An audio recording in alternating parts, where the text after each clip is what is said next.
So we know that the Rams are going to be underdogs pretty much almost the whole games. Let's go over what's happened so far in all season for Los Angeles. As many of you know, there were a lot of players that left. Leonard Floyd, Bobby Wagner released. Allen Robinson, who was supposed to be a star receiver, he was traded to the Pittsburgh Steelers. We remember Jalen Ramsey. He was traded to Miami.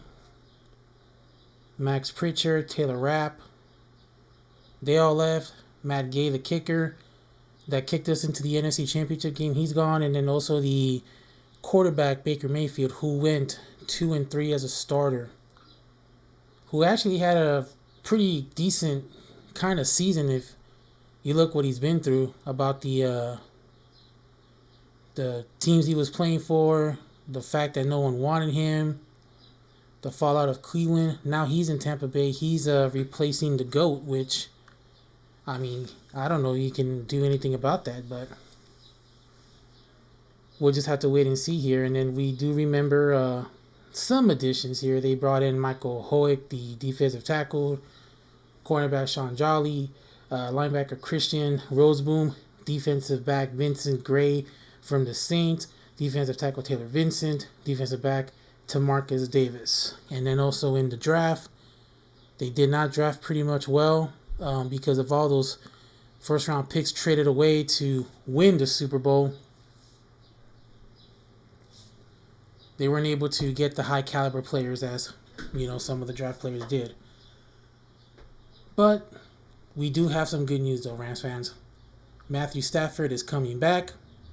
Head coach Sean McVay said last week when the schedule came out on NFL Network that he expects Stafford to participate in OTAs. Cam Akers is still the running back. There's been no word of trades or anything like that.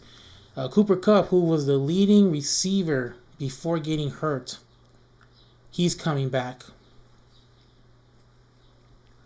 Matthew Stafford had a decent year, 2,087 yards, 10 touchdowns, 8 interceptions.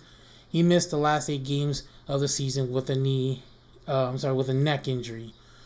We know in the NFL, when you have a neck injury, your career is cut short. So it's still uncertain how many years Stafford has left with this team. Can he hold on to, the starting position? Otherwise, will it be time to finally say, hey, we got to move on?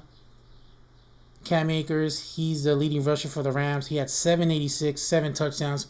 He had a rebuilding or redemption second half after that trade rumor fell out about him going to Carolina or being traded anywhere. It seems nobody wanted him, but he actually played with a fierce. We saw the Cam Akers of old, the Cam Akers, excuse me, the Cam Akers of 2020.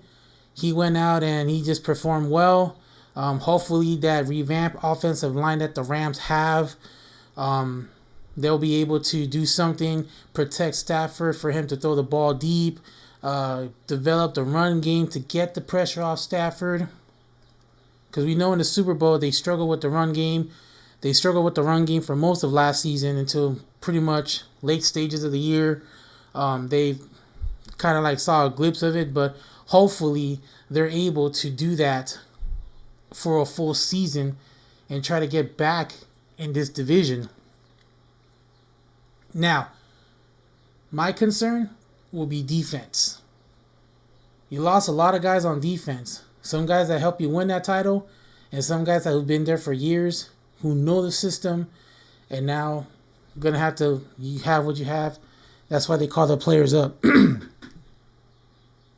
that's why in the NFL, they say, okay, rookie's up, the next guy up, got to take over. Bobby Wagner had 81 tackles by himself, 6 sacks. Again, he was released by the Rams. They were not able to agree on a long-term deal. Jalen Ramsey, he had 86 tackles, 64 of them were by himself. He had 4 interceptions. He was traded to the Dolphins. So, where do you think the Rams will finish? I review the schedule. Here's some key games that there's coming up for the Rams. They open up in Seattle. where they ended up last year in a heartbreaker loss, which I believe they should have won. Again, Jalen Ramsey with the stupid play that gave him 15 yards. I don't want to get into that, but we all know what happened last season. Week 1, they played Seattle. Week 2, the 49ers right off the bat. So you're playing the NFC West right away.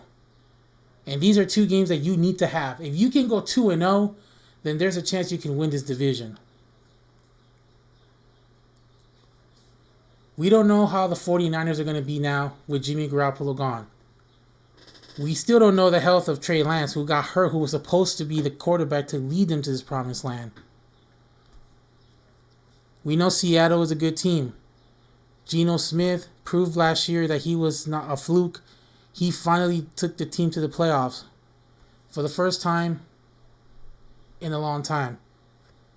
The last Seahawks quarterback to take them to the playoffs that wasn't named Russell Wilson was Matt Hasselbeck, 2010. That was the year that the back then St. Louis Rams and Seahawks finished on top of the NFC West, tied with a 7-9 record. I'm going to give you a couple seconds to reminisce that. A 7-9 record. 7 wins, 9 losses, division champs. And again, the Rams went 1-15 the year before. Steve Spagnuolo was a coach. You had Sam Bradford. Most of these guys that were with the Rams were on that team.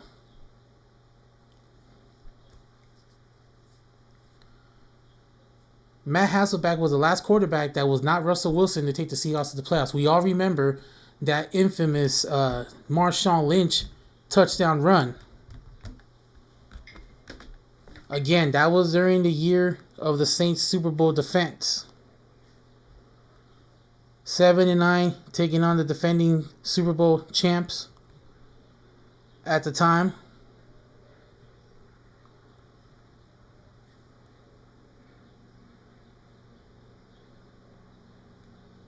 Should feel a little bit of a reminder there for Ram fans. And of course Seahawk fans, who's been longtime Seahawk fans. And again, that was Pete Carroll's first season there. Before that, Jim Mora was the head coach, Jim Mora Jr. But for those of you that don't remember that playoff run, let's go back history. Crowd silent now, as opposed to when the Saints have the ball. Oh, look at this run! What a run! Marshawn Lynch still on his feet. Has blockers now. He's dancing his way to the touchdown.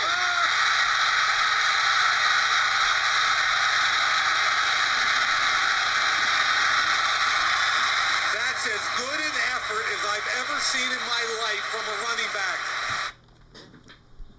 That was a run that sealed the game against the Saints, and that was a high-scoring game. And sadly, that was Matt Hasselbeck's last playoff game. That was his last playoff win. Russell Wilson came to the Seahawks 2 years later, and he took the Seahawks to the NFC Championship game. I take that back, the NFC Divisional round. Won a Super Bowl a year later, went to another Super Bowl, lost that Super Bowl, which in my opinion was a controversial play. You have Marshawn Lynch, and you're at the 1 yard line. And you're going to pass a slant. You're going to pass a slant when you got one of the best running backs in the game, and you choose to run or you choose to pass on first down, knowing you got the best running back. Pass is intercepted at the goal line by Malcolm Butler. Unreal. Malcolm Butler, who almost made the phenomenal play that wound up in Percy's arms. There are flags on the field for a celebration. Amazing.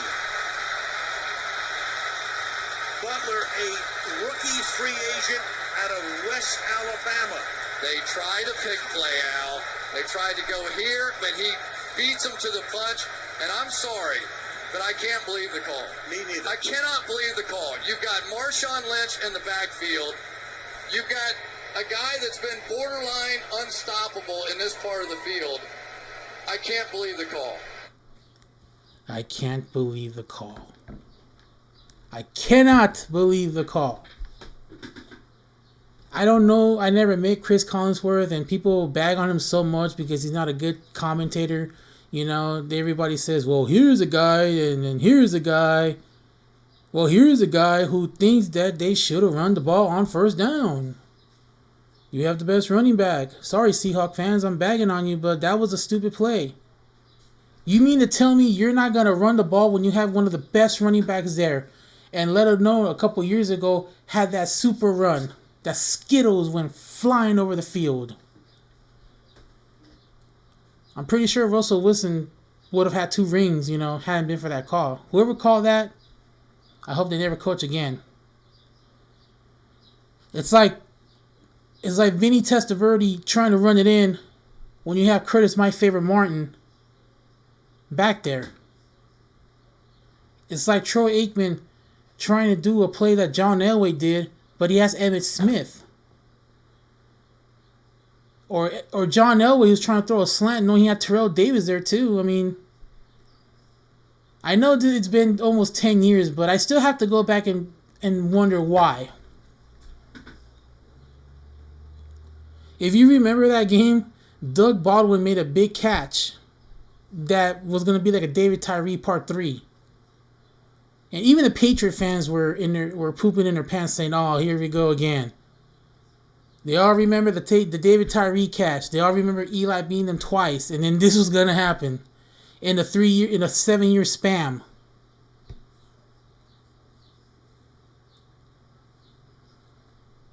Sorry, Seahawks fans. I know you guys would have had another ring even with that call, but you know what? It is what it is, I guess. Just like when the Rams, when they went to the Super Bowl, they scored only 3 points against the New England Patriots. Or the year they had the best defense under Brandon Staley in the COVID year, but couldn't get past the Packers. Speaking of the Packers, we'll talk about that later. We'll talk about the Aaron Rodgers issue later. But let's go back to the Rams. So, those 2 weeks, you're playing the NFC West. Now, week 3. I can't wait for this one. The rematch of the Super Bowl.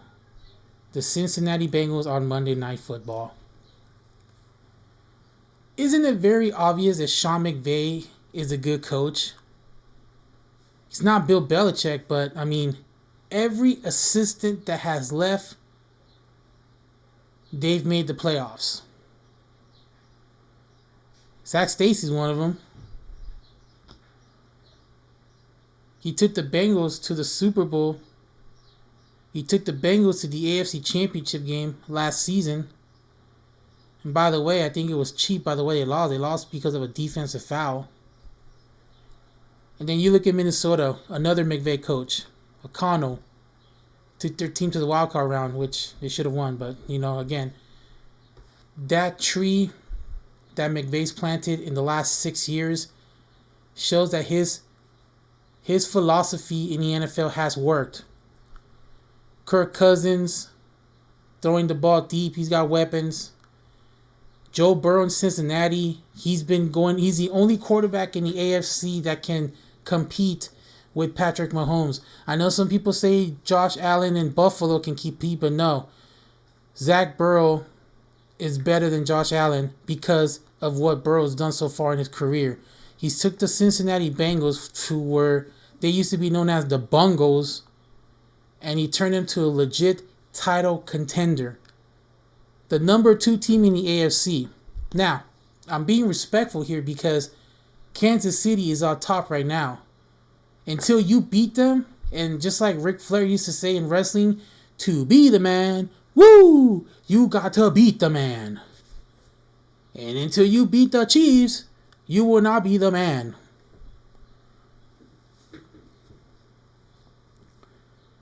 Week 5, they play Philadelphia at SoFi. Week 8, they play the Cowboys. Week 14, they play the Ravens. Week 17 at the Giants. So they're playing playoff teams from last season. You got two divisional foes right off the bat.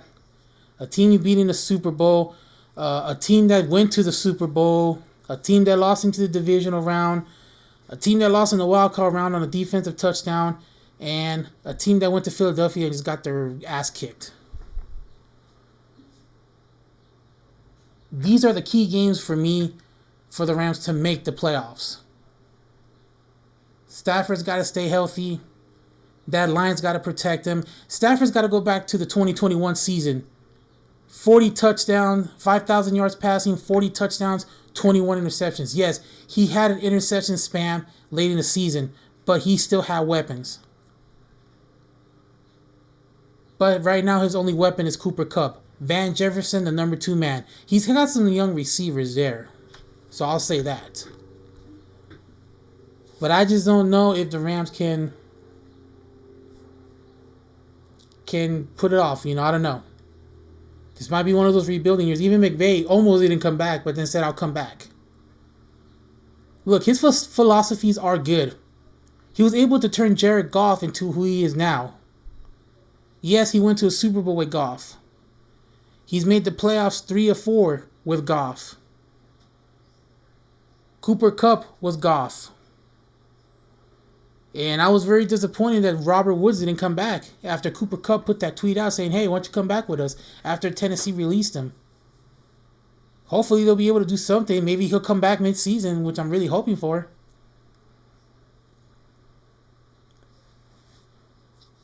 Anyway, we're going to go ahead and take a break here. When we come back, we'll still talk about the Rams. And plus, we'll turn our attention to the other LA team, the Chargers. 10-7 last season. We thought it was going to be a playoff run, but they ended up choking at the end. Blew a 27-0 lead. Are they a team that can beat Kansas City in the AFC West? You're on the air with Sports Talks. We'll be back.